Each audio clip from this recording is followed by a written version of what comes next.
إلى حضرة النبي المصطفى سيدنا محمد صلى الله عليه وآله وسلم، ثم إلى أرواح آبائه وآله وأصحابه الكرام، ثم إلى أرواح والدينا ومشايخنا ووالديهم وجميع المسلمين والمسلمات والمؤمنين والمؤمنات، وإلى روح صاحب هذا الكتاب شيء لله ولهم الفاتحة.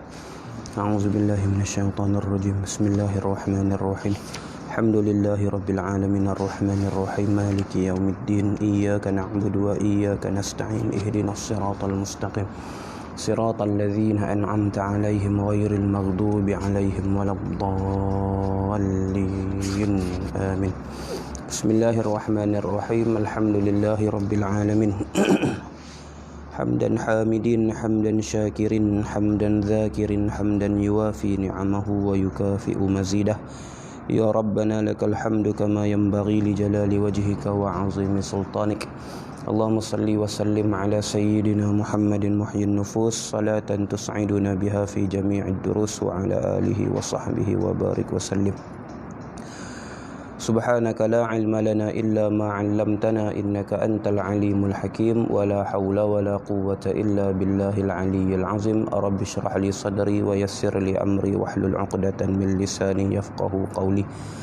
اللهم علمنا ما جهلنا وذكرنا ما نسينا وانفعنا بما علمتنا واجعلنا من المخلصين. اللهم افتح قلوبنا في طلب العلم وارزقنا الإخلاص فيه والعمل به والنشر به حتى يأتينا اليقين. اللهم افتح قلوبنا فتوح العارفين وفقهنا في الدين وعلمنا التأويل، وآتنا بفضلك أفضل ما تؤتي عبادك الصالحين، وجعلنا من الذين يستمعون القول فيتبعون أحسنه. ربنا آتنا من لدنك رحمة وهيئ لنا من أمرنا رشدا. وصلى الله وسلم عليه وعلى آله والحمد لله رب العالمين. أما بعد، فقال الإمام الشيخ أحمد بن محمد بن أحمد الدردير رحمه الله تعالى، نفعنا الله به وبعلومه وبركاته وعلوم مشايخنا وبركاتهم في الدارين، آمين. قال الناظم رحمه الله تعالى: وواجب شرعا على المكلف معرفة الله العلي فاعرفه، أي يعرف الواجب والمحال مع جائز في حقه تعالى، ومثل ذا في حق الرسل الله عليهم تحية الإله.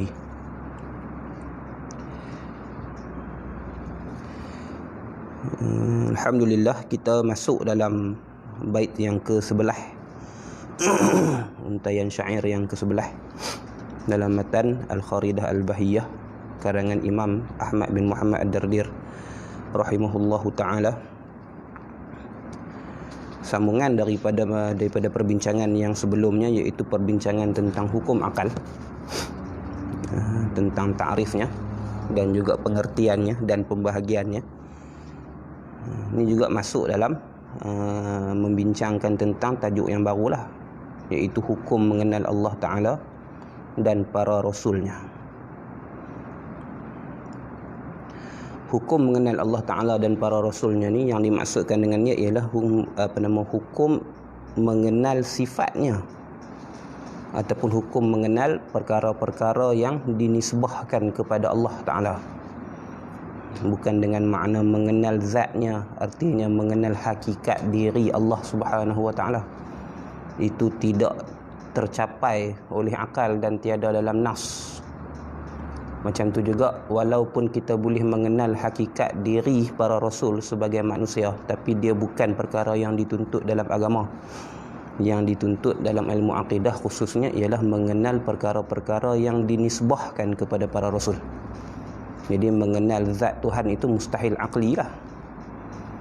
Sebab macam mana nak kenal zat Tuhan yang tidak ada persamaan, yang tidak dapat digambarkan dengan akal, maka dia mustahil akli.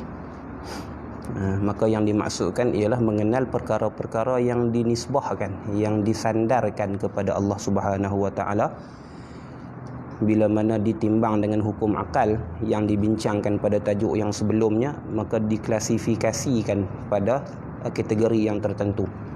Sama ada perkara yang dinisbahkan itu wajib bagi Allah, bersifat dengan wujub, mesti, ataupun perkara yang dinisbahkan kepada Allah itu mustahil, maknanya istihalah, bersifat dengan istihalah, tidak mungkin, ataupun perkara yang dinisbahkan kepada Allah itu bersifat dengan jawaz, artinya jaiz, boleh ataupun sesuai dinisbahkan kepada Allah.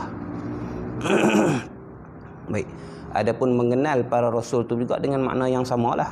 Walaupun mengenal zat para rasul itu benda yang harus pada akal, mengenal hakikat zat, sebab kita mengaji dalam ilmu mantik khususnya dan juga perbincangan ilmu-ilmu yang lain, hakikat zat itu ialah hayawanun natiq, hidupan yang menerima, yang mampu berfikir, hidupan yang menerima ilmu. Itu hakikat zat lah, hakikat manusia khasnya. Al-insan hayawanun natiq. Tapi bukan itu yang dibincangkan dalam ilmu akidah. Bukan itu yang dituntut atas mukallaf, atas seorang manusia untuk mengenalnya. Sebaliknya yang dituntut ialah mengenal perkara-perkara yang dinisbahkan kepada Rasul. Dengan timbangan hukum akal yang tiga itu juga, ada perkara yang dinisbahkan kepada Rasul dihukumkan dengan wajib, mesti. Maksudnya mesti Rasul bersifat dengan perkara itu. Ada perkara yang disifatkan dengan mustahil, maksudnya mustahil Rasul bersifat dengan perkara yang sebegitu. Dan ada perkara yang harus, artinya ada perkara-perkara yang dinisbahkan kepada Rasul dan benda itu diterima oleh akal. Jadi itu maksud mengenal Allah dan mengenal Rasul, artinya mengenal hukum perkara yang dinisbahkan kepada Allah dan mengenal hukum perkara yang dinisbahkan kepada Rasul. Itu makna tajuk kita ni. Sebab tu dia dahulukan dengan perbincangan hukum akal dulu. Sebab nak bincang tentang isu ataupun tajuk berkenaan dengan ma'rifah, mengenal apa yang kita kenal dan apa yang sepatutnya kita kenal. Qala an-Nazim rahimahullahu ta'ala, kata Imam Dardir dalam bait yang ke-11, wa wajibun syar'an 'alal mukallafi ma'rifatullahil 'aliyyi fa'rifi. Wajib pada sudut syarak ke atas setiap mukallaf mengenali Allah yang maha tinggi martabatnya, maka ketahuilah. Sekat situlah yang matanya, kemudian ditambah dalam sikit huraian oleh penterjemah bahawa maka ketahuilah bahawa kewajipan ini diwajibkan oleh syarak, bukan oleh akal. Ini tambahan daripada penterjemah lah, berdasarkan kepada syarahan-syarahan yang ada ke atas matan ni dan juga syarahan-syarahan ke dalam di atas kitab-kitab yang lain, huraian-huraian yang di dalam kitab-kitab yang lain. Situ. Baik, maka ni dalam bait yang ke-11 ni antara bait yang dalam lah, maksudnya bait yang berlapis kepahaman dia. Ada beberapa perkara yang kita kena faham dan kita kena reti tentang juzuk maklumat yang ada dalam bait ni. Jadi dia akan jadi panjang sikit lah. Baik, katanya pada kata wajib pada sudut syarak atas mukallaf, wa wajibun syar'an 'alal mukallafi, wajib dari sudut syarak ke atas setiap mukallaf. Itu. Maka situ dia ada wajib, ada kefahamannya, ada maknanya, dan dia ada syar'an pada syarak, pada sudut syarak. Dari sudut syarak dia ada kefahamannya. 'Alal mukallafi, atas setiap mukallaf dia ada kefahaman dia. Yang kita kena rongkai satu-satu lah, kena rongkai satu-satu. Maka yang katanya wajib itu maksudnya mestilah. Sini wajib dia sandarkan kepada syar'an, wajib pada sudut syarak. Maksudnya ni perbincangan hukum yang didatangkan ataupun yang diperolehi, mustafadun, yang diambil faedah daripada syarak. Kita bincang daripada sudut hukum yang sebelum ni dalam kelas yang lalu. Hakim itu ada kalanya akal, ada kalanya syarak. Maka ni hakimnya ialah syarak. Sini wajib dengan makna yang kita maklum lah, iaitu ma yusabu ala fi'lih wa yu'aqabu ala tarkih, perkara yang diberi pahala kerana melakukannya dan diseksa, maksudnya diancam dengan siksaan sekiranya meninggalkannya. Syarak. Khair. Maka wajib itu kita maklum bahawasanya hukum syarak dia berkaitan dengan perbuatan mukallaf. Sebab tu dia disambung dengan alal mukallafi, ke atas sekalian mukallaf, ke atas setiap mukallaf. Sebab ni berkaitan dengan perbuatan kita lah, perbuatan manusia. Situ. Maka wajib syarak yang dimaksudkan dekat sini syar'an ataupun fi syar'i inilah. Syarak yang dimaksudkan sini ialah pengutusan Rasul oleh Allah Subhanahu wa taala. Yang dimaksudkan dengan syarak kat sini ialah bi'atsatur Rasul. Bi'atsatur Rusul. Pengutusan para rasul oleh Allah Subhanahu wa taala. Maksudnya kewajipan itu kewajipan yang hasil dengan sebab Allah mengutuskan rasul bagi manusia. Situ. Takat tu dulu. Sekali kita sambung balik perbincangan tu. Cuma nak bagi faham makna dia dulu. Wajib syarak maksudnya wajib dengan sebab pengutusan rasul oleh Allah Subhanahu wa taala kepada makhluk. Saya kita bincang sebab tu dia ada tambahan terjemahan oleh para penterjemah ni. Alal mukallafi, atas mukallaf. Mukallaf maksudnya kalau kita terjemah secara literal ialah orang yang dibebankan ataupun orang yang dipertanggungjawabkan. Asal maknanya lah. Dia ambil daripada makna kalimah kulfah. Kulfah dengan maksud masyaqqah, kesusahan ataupun bebanan. Kesusahan ataupun bebanan. Iaitu kalau mukallaf ni dia ambil daripada masdar dia taklif lah. Kallafa yukallifu taklif. Taklif ambil pada kulfah. Jadi taklif ialah ilzamu ma fihi kulfatun. Makna taklif ialah ilzamu ma fihi kulfatun. Kulfah dengan makna masyaqqah. Ilzam mewajibkanlah, bahasa kitanya untuk mudah faham. Memestikan, menekan, ilzam, menekan, memestikan ataupun mewajibkan dengan bahasa yang lebih mudah akan perkara yang terdapat kesusahan padanya, yang terdapat kulfah, yang terdapat bebanan padanya. Itu asal makna taklif. Hukum yang ditekankan ke atas seseorang. Itu bahasa mudah kalau kita ubah dengan bahasa yang lebih mudah untuk difahami. Sesuatu yang ditekan ke atas seseorang. Itu makna taklif. Maka orang yang menerima tekanan hukum tu, orang yang dituntut untuk menjunjung hukum tersebut, nama dia mukallaf ni lah. Nama dia mukallaf. Maka siapa dia yang layak menerima bebanan ataupun pertanggungjawapan ini, maka dia ada syarat-syarat dia, iaitu al-aqil, al-baligh, allazi balaghathu ad-da'wah. Orang yang berakal, orang yang baligh, dan juga orang yang sampai dakwah kepadanya. Ini 3 ciri mukallaf.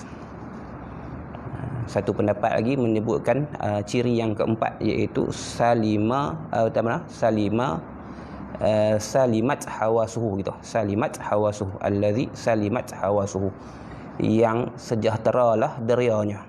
Itu tambahan takrif, tambahan ciri dalam sebahagian kitab yang lain. Tapi kalau Imam Dardir sendiri, kalau kita tengok dalam syarah dia ke atas Kharidah, dia meletakkan 3 saja ciri, iaitu baligh sampai umur, aqil, berakal, dan juga sampai dakwah kepadanya. Allazi balaghathu ad-da'wah, yang sampai seruan kepadanya. 3.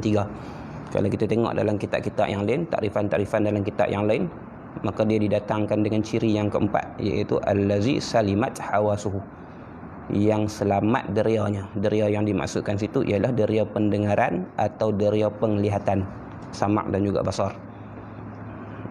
Sama ada salah satu daripada keduanya ataupun kedua-duanya. Maka ini 4 lah, secara kesimpulannya ada 4 ciri mukallaf, ciri orang yang layak menerima tanggungjawab, pertanggungjawaban hukum oleh syarak. Tu asal maknanya. Maka orang yang terdapat 3 ciri ni ikut Imam Dardir, ataupun 4 ciri mengikut sebahagian ulama yang lain, mereka lah orang yang menerima taklif. Mereka lah orang yang dipertanggungjawabkan untuk menjunjung titah perintah Allah Subhanahu wa taala. Siapa dia? Golongan yang tadilah. Yang pertamanya yang aqil, yang berakal. maka tak masuklah orang yang gila, orang yang tidak berakal. Bila kata baligh, maka tak masuklah orang yang belum cukup umur, yang belum lagi baligh walaupun dia mumayyiz. Bila kata yang sampai dakwah padanya, yang sampai seruan padanya, maka tak termasuk orang-orang yang tidak langsung menerima dakwah Islam kepada dirinya. Dan bila sebut dalam takrifan yang lain, selamat panca inderanya, iaitu pendengaran dan penglihatannya atau salah satu daripada keduanya, maka orang yang kehilangan ataupun tiada kedua-dua panca indera tersebut juga tidak termasuk dalam kategori mukallaf. Maka yang bersifat dengan 4 ciri ni ataupun 3 ciri ni, iaitu daripada kalangan manusia dan jin, dipanggil sebagai thiqalain. Thiqalain, manusia dan jin. Itu dia dinamakan dengan thiqal. Apa makna thiqal? Ada 2 makna. Sama ada thiqal itu masdar dengan makna isim maf'ul, dengan maksud muthqal, yang diberatkan. Yang diberatkan, maksudnya yang dibebankan dengan hukum lah. Maksudnya al-mulzam ataupun multazam bima fihi kulfah tadi ni, yang diberikan tanggungjawab dengan hukum-hukum yang menuntut dirinya supaya dilaksanakan. Tu kalau kita pakai makna thiqalain, thiqal tersebut dengan makna isim maf'ul, yang diberatkan. Sebagian ulama mengatakan boleh juga pasang maknanya dengan makna muthqil, yang memberatkan. Maksudnya muthqilul ardi, golongan makhluk yang memberatkan bumi. Kemudian sebagian ulama tambahlah yang memberatkan bumi dengan dosa dan sebagainya. Jadi tu makna thiqalain lah. Itu asal daripada makna thiqalain. Apa dia? Jin dan manusia lah. Jin dan manusia. Baik, maka yang ni yang dinamakan sebagai mukallaf. Mukallaf, golongan jin dan golongan manusia yang memiliki 3 ciri ni ataupun 4 ciri dalam takrif yang lain. Kita ambil takrif yang 4 itulah, lebih lebih mudah ataupun lebih masyhur bagi kita. Dia mesti orang yang berakal, bukan orang yang gila, bukan orang yang tidak memiliki akal. Lagi pula dia mesti orang yang baligh, dia orang yang cukup umur, bukan kanak-kanak dan sebagainya yang masih belum baligh, macam dalam perbincangan kitab-kitab fiqh. Dia mesti orang yang sampai seruan dakwah. Maksudnya sekurang-kurangnya dia pernah mendengar tentang Islam dalam apa jalan sekalipun. Sama ada dengan disampaikan khabar kepadanya ataupun terdengar dengan tidak sengaja dan sebagainya. Maksudnya dia ada pengetahuan tentang Islam tu. Dia ada pengetahuan tentang agama. Dia ada maklumat sekurang-kurang maklumat tentang Tuhan dan sebagainya. Maka ini yang disebutkan sebagai balaghathu ad-da'wah, yang sampai dakwah kepadanya. Macam-macam lah, sama ada daripada penyebaran maklumat secara radio ke, secara sembang ke, secara penulisan ke, ataupun secara berhadapan ke, secara perbualan dan sebagainya, tak kisah. Walaupun bukan ditujukan kepada dia sekalipun, sembang orang lain, dia dengar benda tu, dia dengar bahawasanya ada agama yang namanya Islam, bukan sembang dengan dia pun, tapi sembang dengan orang lain, maka dia dianggap sebagai orang yang telah sampai dakwah. Tu asal maknanya. Tu asal maknanya. Maka zaman lah ni sukarlah untuk dicari orang yang tidak ada maklumat tentang Islam walaupun sedikit, walaupun sekurang-kurangnya nama. Sukarlah. Melainkan orang-orang yang berada dalam hutan yang tebal ataupun pada pergunungan yang tinggi ataupun pulau yang terasing daripada orang lain. Itu saja yang boleh ditaswirkan dengan masalah, yang boleh digambarkan dengan masalah mereka yang tidak sampai dakwah. Dan kelompok-kelompok orang asli yang berada dalam hutan yang tebal, yang tak pernah bercampur dengan orang luar langsung. Mereka yang hidup dalam satu pulau yang terputus hubungannya dengan pihak luar dan sebagainya. Adapun lain daripada tu, maka telah sampai dakwah kepadanya dengan makna sampai maklumat tentang Islam padanya, walaupun dengan sekurang-kurang maklumat. Sekurang-kurang maklumat ni, Islam adalah agama. Islam adalah agama. Itu sekurang-kurang maklumat.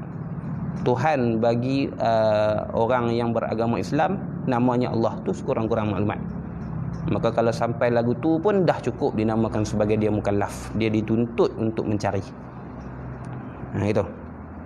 Dan syarat yang keempat ataupun qaid yang keempat, orang yang sempurna panca inderanya, iaitu sama ada pendengaran ataupun penglihatan, ataupun kedua-duanya. Maka orang yang tidak memiliki pendengaran dan penglihatan langsung, maka dia tak masuk dalam jumlah orang yang mukallaf ikut takrifan kitab-kitab yang lain, sebab tidak ada cara untuk menyampaikan maklumat kepadanya, tidak ada cara untuk menyampaikan dakwah kepadanya. Nak tunjuk, dia tak nampak. Nak sembang ataupun nak sampai melalui suara, dia tak dengar. Maka tak ada cara untuk menyampaikan maklumat. Maka tu tak dinamakan sebagai orang yang mukallaf. Mereka yang lahir ataupun yang hilang pendengaran dan penglihatannya sebelum daripada dia baligh. Adapun selepas daripada dia baligh, kalau cukup syarat, maka dia mukallaf lah, selama mana dia cukup dia cukup sifat dia sebagai dia cukup sifat dia dengan 3 ciri yang pertama tadi. Baik, macam Imam Dardir, dia tak masukkan perbincangan tentang qaid yang keempat ni. Sebab bagi dia, boleh kita katakan bagi Imam Dardir, mengikut pandangan yang mu'tamad dalam mazhab dalam Asy'ariyah, takliful muhal itu jaiz. Mentaklifkan dengan sesuatu yang mustahil. Mentaklifkan dengan sesuatu yang mustahil itu harus di sisi Asy'ariyah. Boleh wukuk ataupun tidak tu nombor 2, tapi dia boleh berlaku.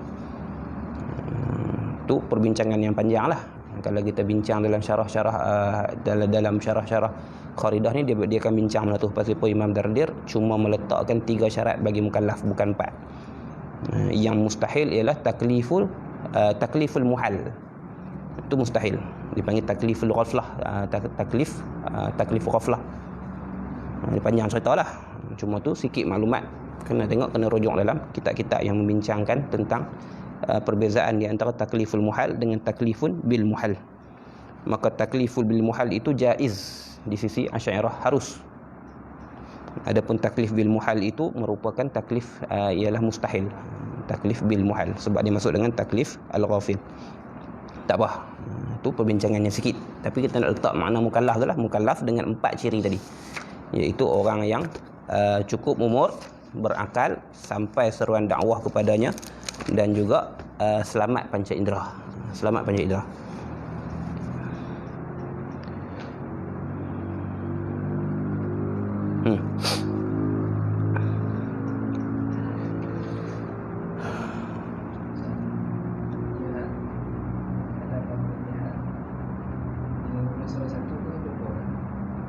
Pendengaran dan penglihatan itu salah satu daripada keduanya, sama ada dengan penglihatan ataupun dengan pendengaran.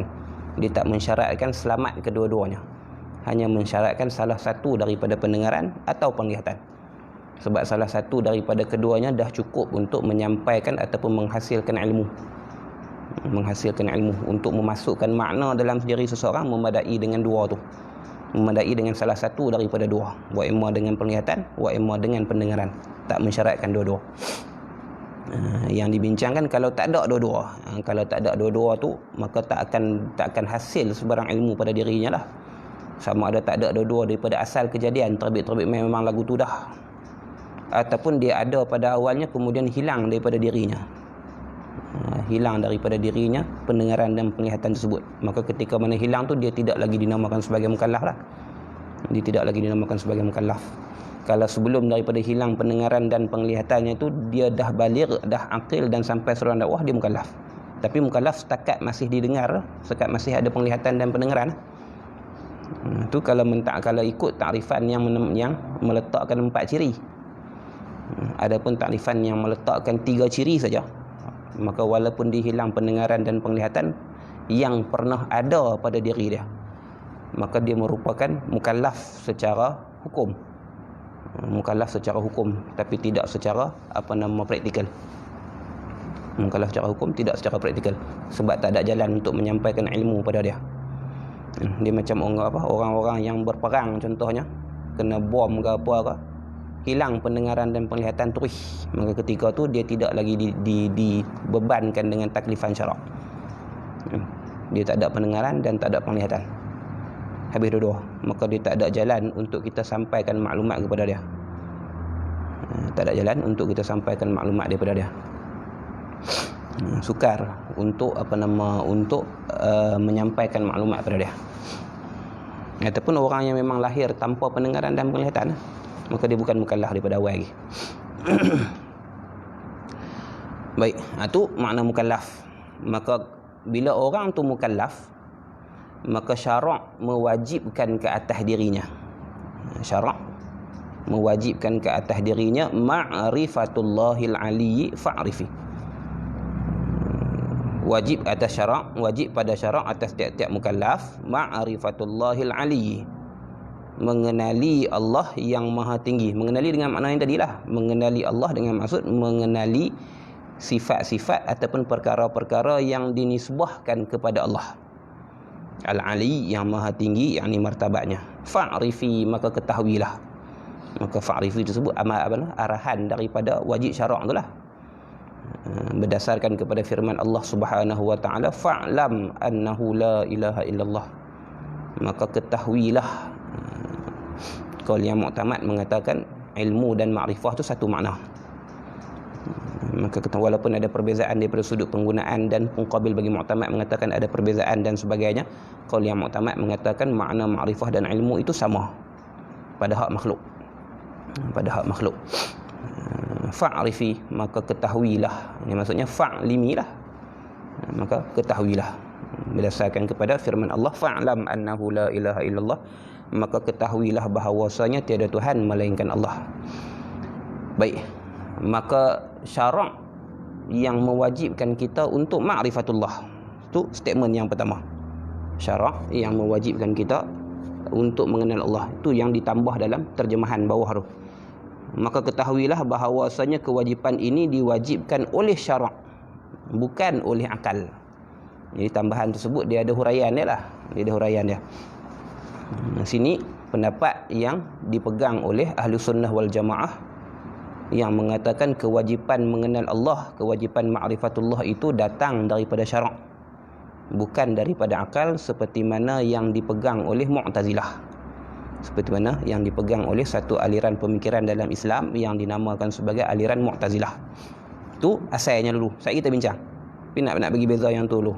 Ahlu sunnah wal jamaah, sama ada Asy'ariyah ataupun Maturidiyah, mengisbatkan ataupun mengatakan, berpendapat bahawasanya kewajipan mengenal Allah itu datang daripada suruhan syarak. Syarak dengan mana tadi? Syarak dengan makna pengutusan Rasul kepada manusia. Pengutusan Rasul kepada umat. Maksudnya selepas daripada kedatangan Rasul, barulah manusia dan umat yang menerima Rasul tersebut wajib ma'rifatullah. Ni qaul di sisi ahli sunnah wal jamaah. Khilaf, berbeza pendapat dengan aliran Mu'tazilah yang mengatakan kewajipan ma'rifatullah itu diambil daripada akal. Diambil daripada akal.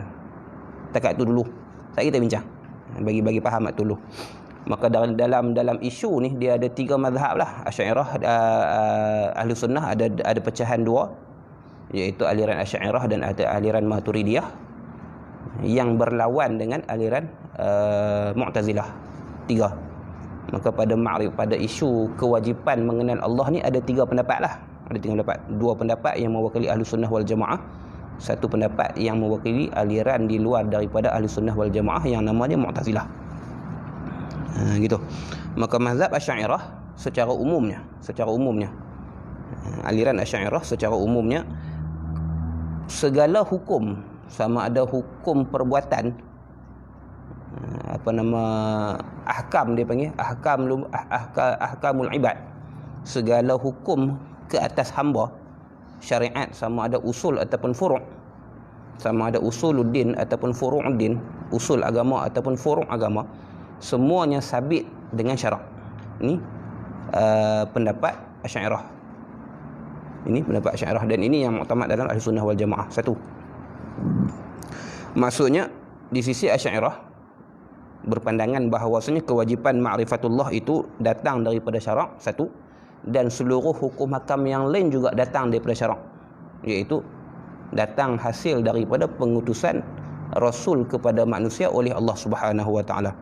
Sebab tidak ada hukum, tidak ada sebarang tekanan dan juga bebanan tanggungjawab sebelum daripada pengutusan Rasul, sama ada dia hukum yang usul, dia asas ataupun umbi agama, ataupun dia hukum yang furu'.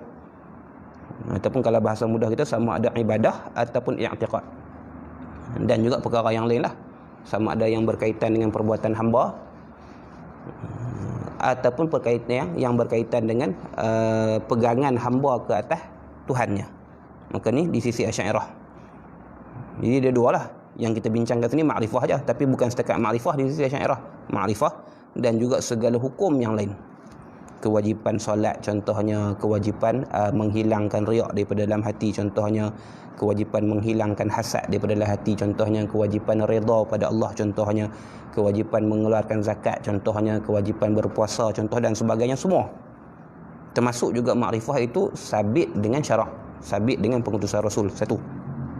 Adapun Maturidiyah, salah satu kelompok dalam Ahlus Sunnah wal Jamaah juga, dia membezakan di antara dua, antara makrifah dengan hukum yang lain daripada makrifah.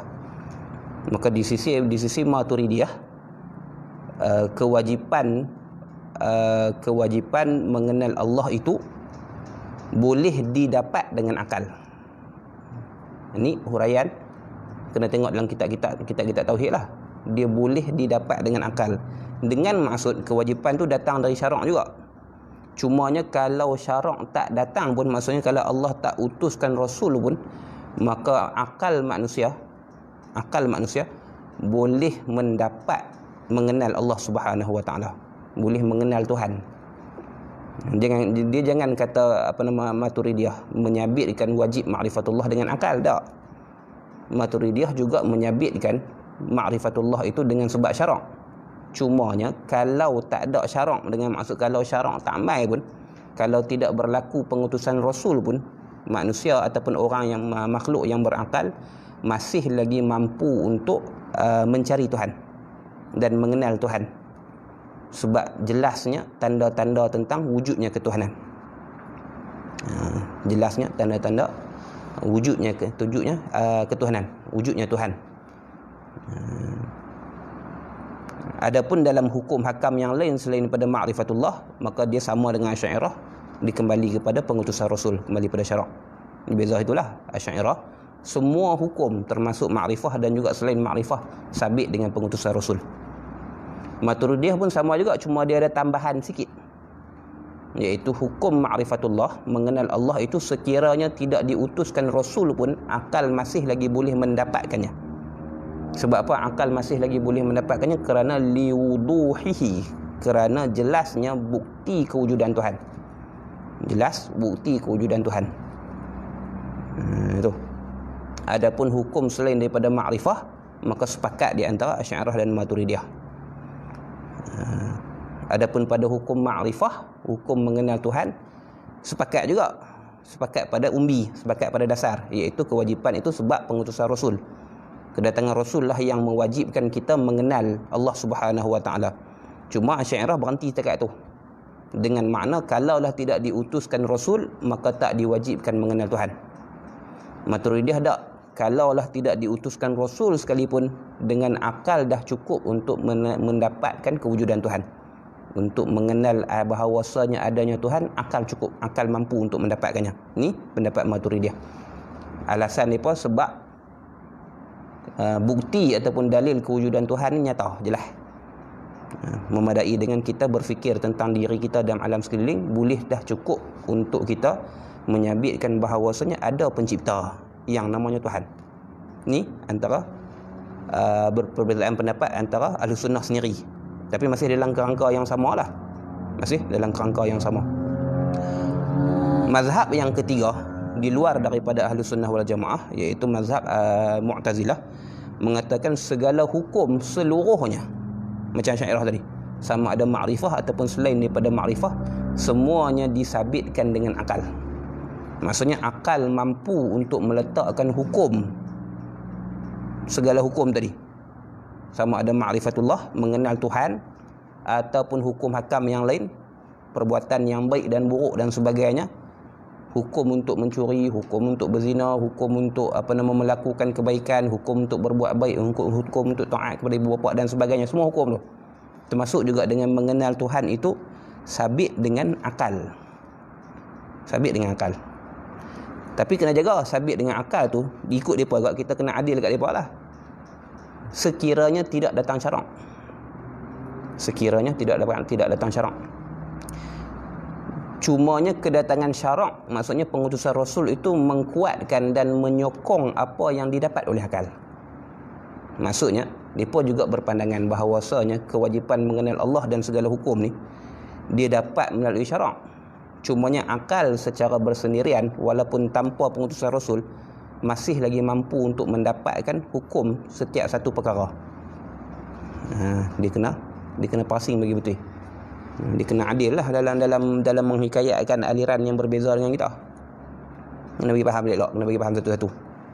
Kita perjelas balik satu-satu. Pendapat yang pertama, pendapat mazhab Asy'ariyah yang mengatakan seluruh hukum, sama ada makrifah mengenal Tuhan, kewajipan mengenal Tuhan, dan juga kewajipan perkara-perkara yang lain dan pengharaman perkara-perkara yang lain, semuanya sabit ataupun diterima oleh kita, ditekan, dibebankan ke atas mukallaf dengan sebab pengutusan Rasul. Ini yang dimaksudkan wajib syarak. Wa wajibun syar'an. Diwajibkan pada syarak. Kalau dalam Jawharut Tauhid Imam Laqani disebut dengan fakullu man kullifa syar'an wajaba alaihi an ya'rifa ma qad wajaba. Setiap orang yang ditaklifkan oleh Allah, yang menerima tanggungjawab daripada Allah itu pada syarak dengan sebab pengutusan Rasul, wajib dia mengenal Tuhan. Itu. Maka di sisi Asy'ariyah, semua benda, semua hukum yang berkaitan dengan agama datang daripada syarak, dengan makna datang dengan sebab pengutusan Rasul. Bererti sebelum daripada pengutusan Rasul, maka tak diwajibkan untuk melakukan perkara yang diwajibkan untuk kita lakukan setelah daripada pengutusan Rasul. Maksudnya kalau dengan fardu takdir, dengan andaian bahawasanya Rasul tak ada, Allah tak utuskan Rasul kepada umat, maka tak wajib untuk kita taat kepada ibu bapa. Tak ada hukum wajib tu. Tak wajib kita tidak ditegah untuk kita merosakkan barang, contohnya berlaku zalim, contohnya. Sebab tak ada makna zalim kalau tidak dibentuk acuannya oleh agama dan sebagainya lah. Maksudnya untuk mengetahui benda apa yang boleh makan, benda apa yang tak boleh makan, benda apa yang boleh buat, benda apa yang tak boleh buat, termasuk juga dengan mengenal Tuhan, dia datang ataupun dia wujud tanggungjawab tersebut selepas daripada pengutusan Rasul. Itu yang dimaksudkan dengan wajib pada syarak, ma'rifatullah, dan juga hukum yang lain. Ni di sisi Asy'ariyah. Okey. Adapun Maturidiyah, dia sama juga, cuma dia bezakan sikit di antara ma'rifatullah, wajib mengenal Tuhan, dengan segala hukum yang lain. Segala hukum yang lain daripada kewajipan mengenal Tuhan ni sama dengan Asy'ariyah, iaitu semuanya datang daripada syarak. Maksudnya kita tak boleh kata benda ni baik ataupun benda ni buruk, benda ni terpuji ataupun benda ni dicela, melainkan dengan tunjukan daripada syarak. Kita takkan dapat hukum tu melainkan dia datang ataupun dia dipandu dan dipimpin oleh wahyu daripada Allah Subhanahu Wa Taala melalui pengutusan Rasul. Ni hukum yang lain. Adapun pada hukum mengenal Tuhan, hukum wajib mengenal Allah Subhanahu Wa Taala, sama pada umbinya, iaitu kewajipan itu datang dengan pengutusan Rasul. Cumanya lajak sikit. Asy'ariyah Maturidiyah dia lajak sikit. Cumanya sekiranya tak datang Rasul pun, sekiranya tidak datang, tidak diutuskan Rasul sekalipun, akal masih lagi mampu untuk mendapatkan kewujudan Tuhan. Akal masih lagi mampu untuk mendapatkan kewujudan Tuhan sebab dalil dan bukti yang nyata, yang jelas tentang kewujudan Tuhan pada alam. Tapi kewajipan tu masih pada syarak lah. Cuma kalau tak mai syarak tu, tak mai perintah untuk mengenal Tuhan tu, akal boleh untuk mendapatkan perintah tersebut. Tu pada Maturidi. Tu pada Maturidi. Kemudian pendapat yang ketiga, di luar daripada Ahlus Sunnah wal Jamaah, aliran Mu'tazilah, mengatakan bahawasanya akal yang meletakkan hukum, dengan maksud segala hukum sama ada baik dan buruk, elok dan tak elok, baik dan jahat dan sebagainya, termasuk juga dengan mengenal Allah, mengenal Tuhan itu didapatkan oleh akal. didapatkan oleh akal. Syarak dengan makna pengutusan Rasul tu datang hanya untuk mengkuatkan dan menyokong dapatan akal. Menyokong dapatan akal.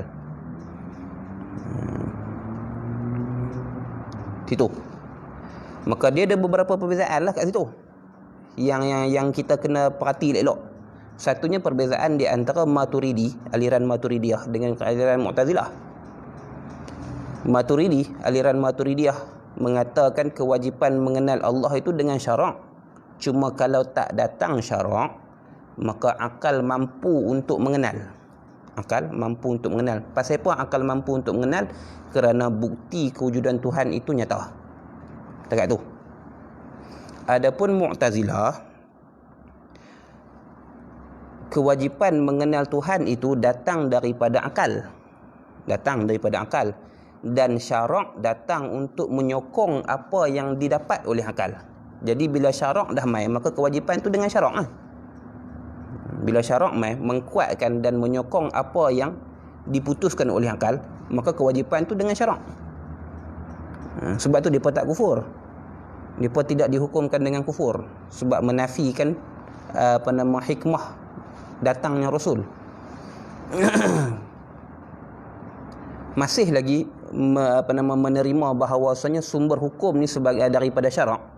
Cumanya sumber hukum daripada syarak dia datang, dia diletakkan pada tangga yang kedua. Maksudnya hukum tersebut dapat dengan akal, kewajipan mengenal Tuhan, kewajipan berbuat baik, pengharaman buat jahat, pengharaman buat zalim dan semuanya dapat dengan akal. Cumanya syarak datang membenarkan dan mengiyakan apa yang didapat oleh akal. Jadi hak tu beza dengan Maturidiyah. Perbezaannya di situ. Sebab bagi mereka akal itu yang menjadi hakim bagi setiap keputusan. Ini berdasarkan kepada kaedah, salah satu kaedah besar dalam aliran mereka, iaitu tahsin dan takbih al-aqli. Elok itu elok, benda yang elok itu ialah benda yang dianggap ataupun yang ditimbang oleh akal akan eloknya. Al-hasanu ma hassanahu al-aqlu. Benda yang baik, benda yang elok ialah perkara yang dianggap baik oleh akal. Dan al-qabih, benda yang buruk, benda yang keji itu ma qabbahahu al-aqlu. Benda yang keji itu ialah perkara yang dianggap keji dan buruk pada akal. Maksudnya benda tersebut kalau buat akal menghukumkan dia akan dapat celaan, maka tu benda yang buruk. Kalau benda yang baik, maksudnya akal menghukumkan ataupun akal menimbang bahawasanya kalau benda tu dilakukan dia akan mendapat pujian. Siapa yang hukumkan? Akal. Ni aliran Mu'tazilah punya pegangan asal, pegangan dasar depa lagu tu. Maka kewajipan mengenal Tuhan dan sebagainya diletakkan atas dasar tu lah. Dan akal kita menghukumkan sekiranya mengenal Tuhan maka dia satu benda yang dipuji, maka wajib kenal Tuhan, dan syarak datang untuk menyokongnya. Itu. Pasal apa buat zalim tu haram? Sebab kalau buat dia akan menerima celaan. Akal kata dia akan dicela. Pelaku zalim tersebut akan dicela, dan syarak datang mengkuatkan muqawwihi wa muakkidihi, sebagai satu penyokong dan sebagai pengkuat bagi apa yang didapat oleh akal. Ini pendapat yang dipegang oleh Mu'tazilah. Kita ahli sunnah, sama ada Asy'ariyah atau Maturidiyah, al-hasanu ma hassanahu asy-syar'u. Perkara yang baik itu perkara yang dinilai baik oleh syarak. Wal qabihu ma qabbahahu asy-syar'u. Dan perkara yang buruk itu perkara yang dinilai buruk oleh syarak. Jadi situ beza antara Maturidi dengan Mu'tazilah. Itu satu perbezaan ya. Itu satu perbezaan ya. Jadi kembali pada masalah ma'rifatullah, walaupun nampak macam sama, tapi dia berbeza daripada sudut usul. Dia berbeza daripada sudut usul. Usul dalam kaedah yang kita sebagai ahli sunnah pegang, syarak lah yang mendatangkan hukum. Cuma Maturidi kata kalau tak mai syarak pun akal boleh dapat.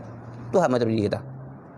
Adapun di sisi Mu'tazilah ada, hukum itu diputuskan oleh akal dan syarak datang untuk menyokongnya. Dan syarak datang untuk menyokongnya. Itu beza dia. Jadi walaupun nampak macam sama tapi tak. Jangan kata sama. Jangan kata sama. Tapi jangan tolak bahawasanya Mu'tazilah juga mengisbatkan kewajipan kewajipan mengenal Tuhan tu dengan syarak. Sebab kalau depa nafi yang tu kufur. Cuma ada syarak yang dimaksudkan oleh depa sebagai penyokong apa yang didapatkan oleh akal. Nampak? Dia punya jalan dia lain. Dia punya jalan, natijah dia sama, tapi jalan dia lain. Depa bawa kata benda ni dapat oleh akal. Akal secara istiqlal, secara berasingan, secara bersendirian boleh meletakkan hukum dah. Dan syarak datang untuk mengiyakan apa yang hasil dapatan akal. Itu Mu'tazilah kata. Maka tu beza di antara Mu'tazilah dengan Maturidiyah, yang mana Maturidiyah mewakili salah satu daripada mazhab dalam Ahli Sunnah wal Jamaah. Situ.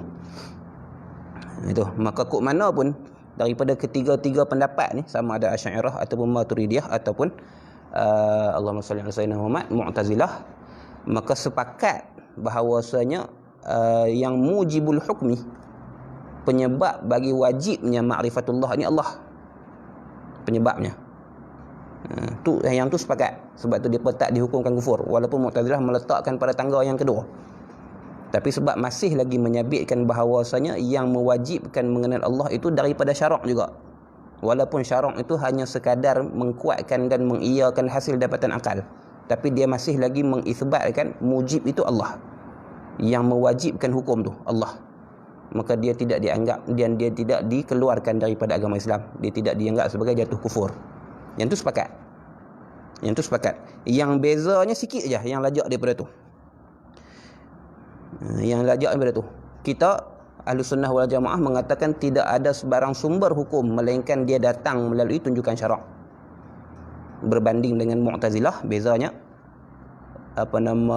setiap hukum tersebut boleh didapati dengan akal, walaupun tidak datang tunjukan syarak. Sebab memadai dengan akal untuk memutuskan baik dan buruk sesuatu. Tu beza antara Asy'ariyah, Maturidiyah dan juga Mu'tazilah. Kat situ bezanya.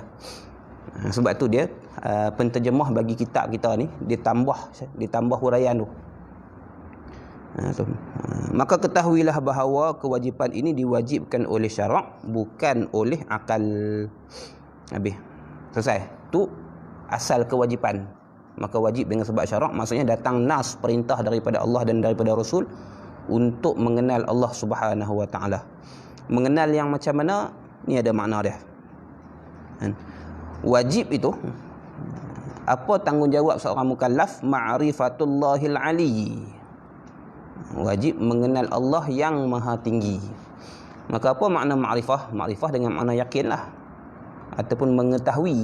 Itu beberapa makna bagi ma'rifah lah, kalimah-kalimah yang sama makna dengan ma'rifah secara umumnya, macam yang disebutkan oleh Imam Sanusi rahimahullahu ta'ala. Ma'rifah, yakin dan ilmu satu makna. Walaupun ada sebahagian pendapat ulama yang berbeza pandangan dengan Imam Sanusi, melihat kepada i'tibar yang berbeza, kita pakai pendapat Imam Sanusi lah untuk memudahkan kefahaman. Ma'rifah, ilmu dan juga yakin satu makna. Apa maksud mengenal pada dalam bab akidah ni? Mengenal, dia ada ciri-ciri dia yang perlu ditunaikan. Sebab yang dimaksudkan dengan ma'rifah kat sini ialah al-jazmu al-mutabiqu lil haqq an dalilin. Al-jazmu al-mutabiqu lil haqq an dalilin, iaitu kejazaman, keyakinan yang betul dengan kebenaran, yang betul dengan perkara yang sebenar, yang muafakat dengan perkara yang sebenar, dan keyakinan tersebut hasil daripada dalil. Hasil daripada dalil. Dia mesti yakin, keluarlah daripada yakin itu zan, waham dan juga syak, tak masuk. Dia mesti yakin, iaitu dia tidak menerima lawannya sama sekali. Yakin dengan makna la yahtamilun naqid, perkara yang sesuatu yang tidak menerima lawan. Ada muqabulin naqid, tidak menerima lawan, yakin. Dia mesti yakin, confirm, sure, mesti teguh pendirian dia, dan dia punya keyakinan tersebut mestilah sepakat dan berbetulan dengan perkara yang sebenar. Keyakinan dia mestilah berbetulan dan sepakat dengan perkara yang sebenarnya. Perkara yang betulnya lagu tu, dan dia yakin pun lagu tu. Ayat tu tawak secara diri hakikatnya, sama ada kita fikir ataupun tidak, ayat tu tawak. Ayat kosong tu tawak, sama ada kita fikir ataupun tidak, dia memang tawak, diri dia sendiri tawak. Maka tu dia panggil perkara yang sebenar. hakikatnya lagu tu, dia panggil nafsul amri ataupun waqi', realitinya lagu tu. Dan kita, pegangan kita mengatakan memang ayat tu tawak. Maka yang tu yang dimaksudkan dengan yakin, keyakinan, kepastian yang membetuli kebenaran. Tu baru nama makrifah. Dan keyakinan tersebut mesti hasil daripada dalil, mutabiqan lil waqi' an dalilin. Dia panggil nasyi'atun an dalilin. Dia mesti hasil daripada dalil. Maka itu yang dimaksudkan dengan makrifah. Dia tak boleh syak, zan ataupun waham, tak boleh sangkaan walaupun sangkaan yang berat, sangkaan yang ringan jauh sekali lah. Dan syak, ragu-ragu pun tak boleh langsung. Dia mesti 100% pegangan tersebut. Kalau 99.9% masih lagi dianggap kurang. Dia kena 100% keyakinan tersebut. Dan keyakinan tersebut mesti betul dengan kebenaran. Kalaulah keyakinan itu tidak betul dengan kebenaran, maka namanya jahil. Meyakini sesuatu bukan muafakat ataupun tidak sepakat, tidak berbetulan dengan perkara yang sebenar, maka yang tu nama dia jahil. Dia al-jazmu tapi ghair mutabiqin lil haq. Keyakinan, kepastian yang tidak muafakat dengan perkara yang sebenar, maka yang tu nama dia jahil. Yang tu nama dia jahil. Seperti mana akidah kelompok agama yang lain lah. Kelompok agama lain, depa yakin, khususnya depa punya ilmuan depa lah, memang yakin bahawasanya benda tu betul, dan kita kata benda tu tak betul. Di sisi kita yakin bahawasanya benda tu tak betul. Depa kata benda tu betul. Bila kita timbang daripada sudut ilmu dan sebagainya, memang betul kat kita, salah kat depa. Tapi depa yakin benda tu betul, maka tu dipanggil jahil. Ayat tu tawak secara hakikatnya, tapi dia yakin 100% buat lagu mana pun takkan berubah keyakinannya bahawasanya ayat tu manih. Ayat tu manih. Maka yang tu nama dia jahil. Tu yang dimaksudkan dengan jahil. Maka jahil ada dua kategori lah. Jahil ada dua peringkat. Satu jahil selapih dia panggil. Dia panggil jahil basit. Jahil selapih. Basit ni maksudnya mudah. Selapih. Apa maksud mudah? Maksudnya dia mudah untuk dihilangkan. Iaitu dia jahil dan dia tahu bahawasanya dia jahil. Dia sedar bahawasanya dia tidak mengetahui. Dia sedar bahawasanya keyakinan dia itu salah. Maka ni dipanggil jahil yang basit. Jahil basit ni ada pada setiap orang. Dia tak dapat elak. Siapa pun akan ada jahil basit. Sebab tak semua benda kita tahu. Sama ada dalam bab akidah dan selainnya lah. Dan kita tak tahu benda apa yang berada di kerak bumi secara khusus.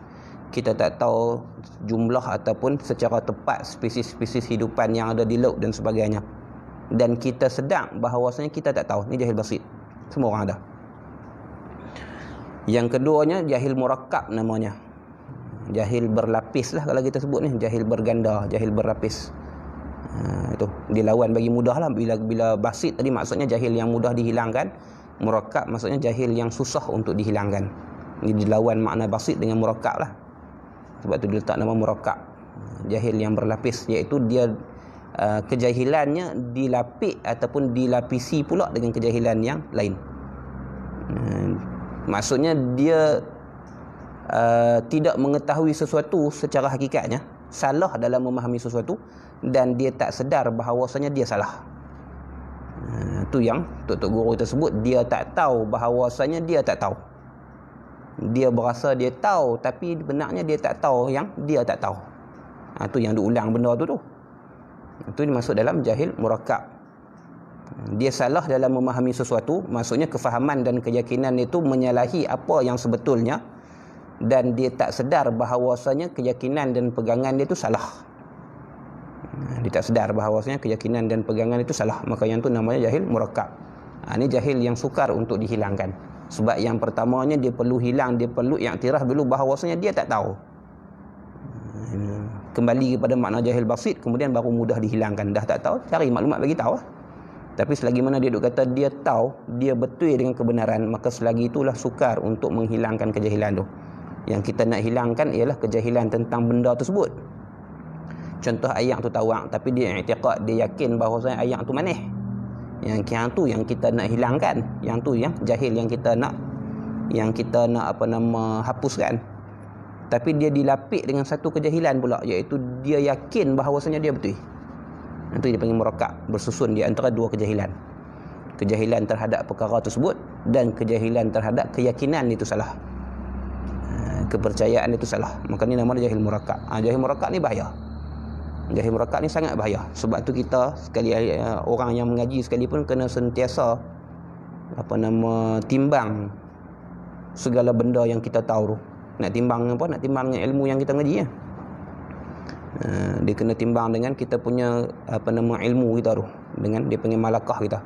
Malakah istihdar. Benda hak kita mengaji tu digunakan sebagai penimbang maklumat yang kita ada ataupun kefahaman kita ada sama ada betul ataupun salah. Macam mana nak timbang benda tu betul ataupun salah? Maka kembali kepada sumber ilmu tu sendiri. Ni kepecah kepada perbincangan yang jauh lah, iaitu masadir ilmu hadis, sumber ilmu baharu, sama ada daripada mutawatir, khabar mutawatir, ataupun daripada panca indera, ataupun daripada Allahumma salli ala sayyidina Muhammad. Satu lagi, khabar mutawatir, panca indera, khabar mutawatir, panca indera. Satu lagi, masadir bagi ilmu hadis.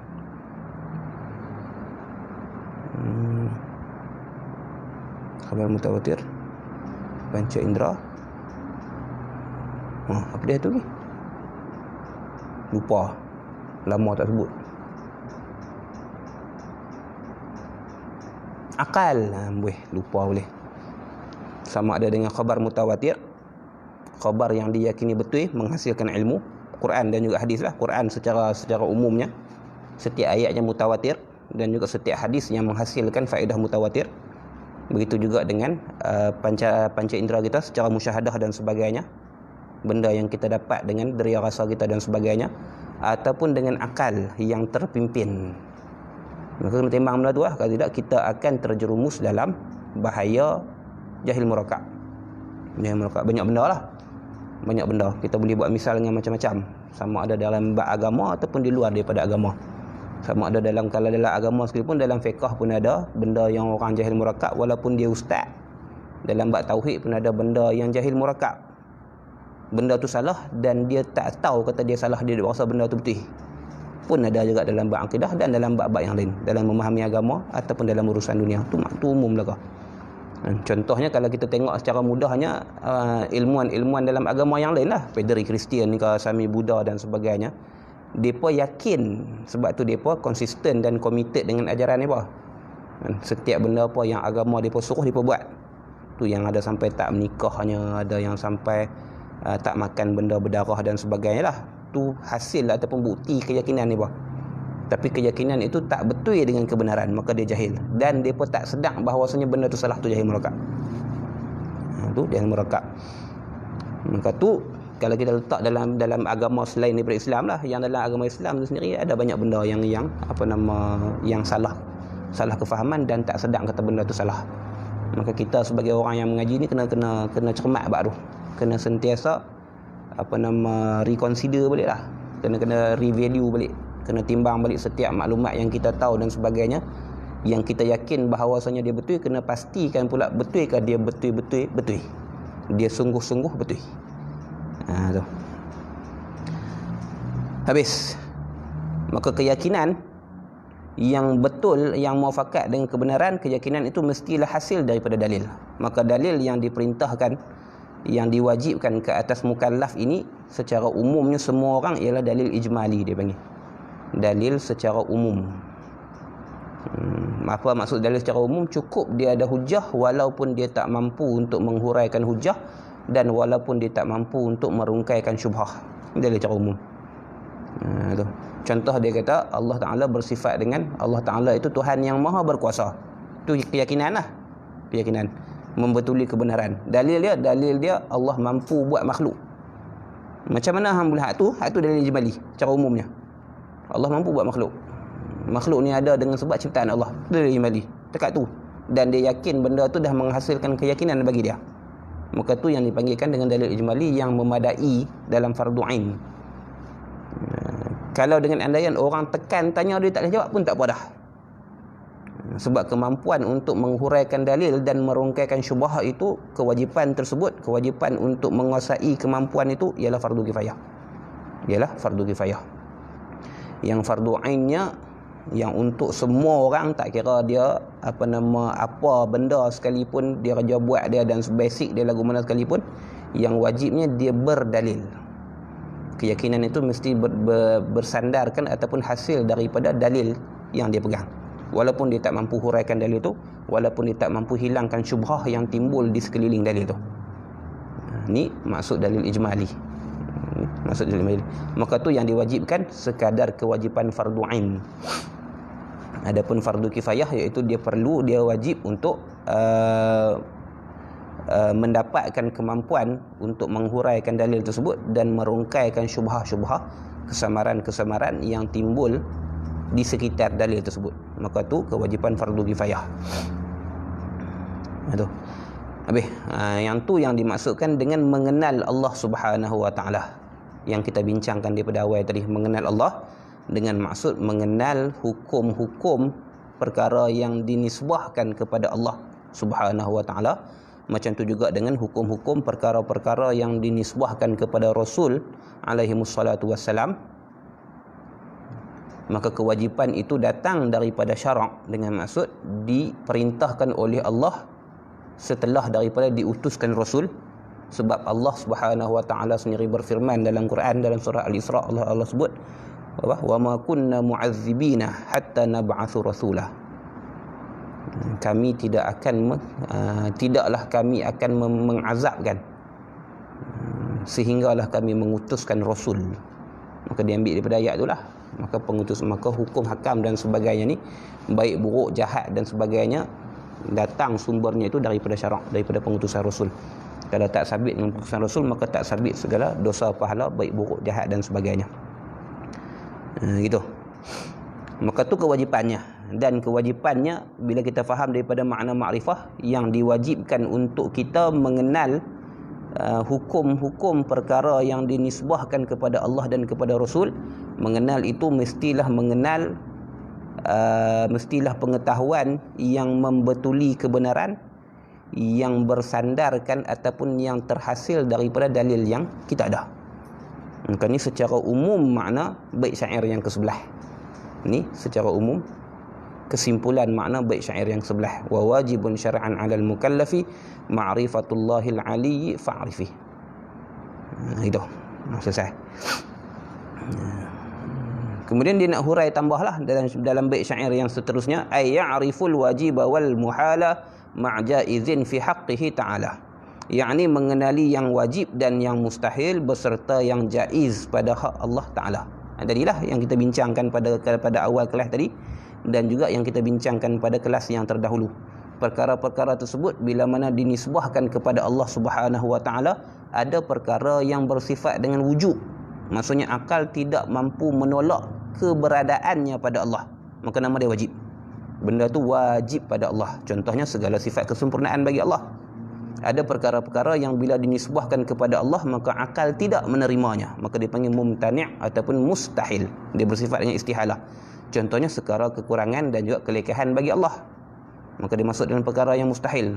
Perkara tersebut dihukumkan dengan istihalah, dihukumkan dengan imtina', akal tidak menerimanya. Dan ada perkara-perkara yang bila mana dinisbahkan kepada Allah, maka akal menerimanya, dengan maksud boleh ada ataupun boleh sabit pada Allah dan boleh tidak pada Allah. Maka yang tu namanya perkara yang jaiz. Contohnya perbuatan Allah mengadakan makhluk, manusia khususnya contoh, maka boleh Allah mengadakan manusia, akal juga menerima sekiranya Allah tidak mengadakan manusia, maka yang tu nama dia jaiz pada akal. Maka tu kewajipan yang kita bincangkan tentang makna ma'rifatullah, bukan mengenal hakikat zat diri Allah Subhanahu wa taala. Sebab tidak ada orang, tidak ada sesiapa pun yang mampu untuk mengenal zat Allah Subhanahu wa taala secara hakikatnya. Tapi yang dimaksudkan ialah mengenal hukum perkara-perkara yang disandarkan dan yang dinisbahkan kepada Allah Subhanahu wa taala. Wa mithlu dha fi haqqi Rasulillah alaihimu tahiyatul ilahi. Wa mithlu dha fi haqqi Rasulillah alaihimu tahiyatul ilahi. Seumpama yang telah disebutkan ini, perkara yang dihukumkan wajib pada Allah, perkara yang dihukumkan mustahil atas Allah, dan perkara yang dihukumkan harus pada Allah, wajib makrifah juga, wajib juga pada hak Rasulullah. Dengan mana yang tadi ya, bukan mengenal hakikat zat Rasul Allah alaihi wassalatu wassalam, tapi mengenal hukum perkara-perkara yang disandarkan dan dinisbahkan kepada Rasulullah. Ke atas mereka tahiyah, penghormatan daripada Allah Subhanahu wa taala. Habis. Kemudian masuk dalam tajuk yang baru, makna wajib, mustahil dan jaiz. Fal wajibul aqliyu ma lam yaqbalil lintifa fi dzatihi fabtahili. Wallahu subhanahu wa ta'ala alam.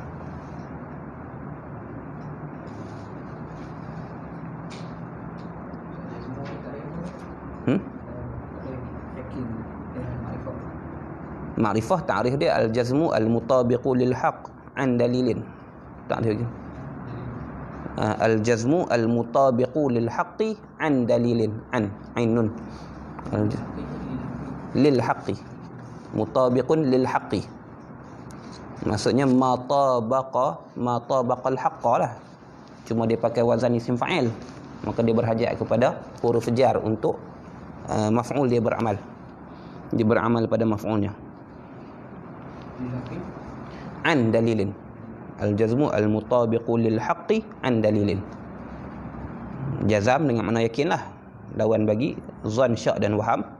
Al-mutabiqu lil haqq, yang membetuli, yang muafakat bagi kebenaran, bagi ma fi nafsil amri ataupun ma fil waqi', diri sebenar sesuatu tersebut hakikatnya, an dalilin.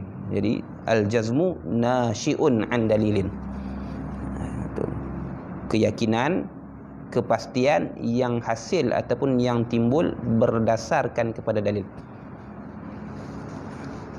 Itu ta'rif bagi ma'rifah. Wallahu subhanahu wa ta'ala a'la wa a'lam. Subhanakallahumma wa bihamdika asyhadu an la ilaha illa anta astaghfiruka wa atubu ilaik.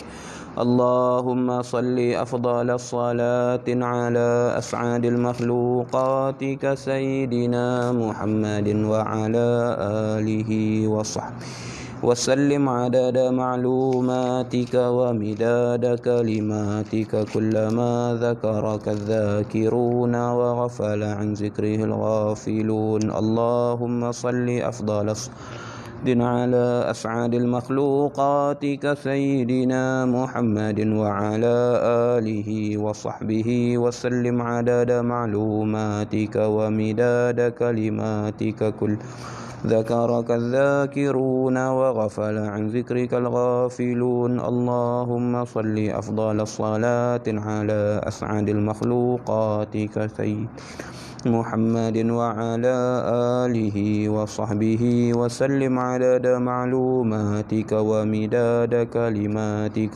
كلما ذكرك الذاكرون وغفل عن ذكرك الغافلون.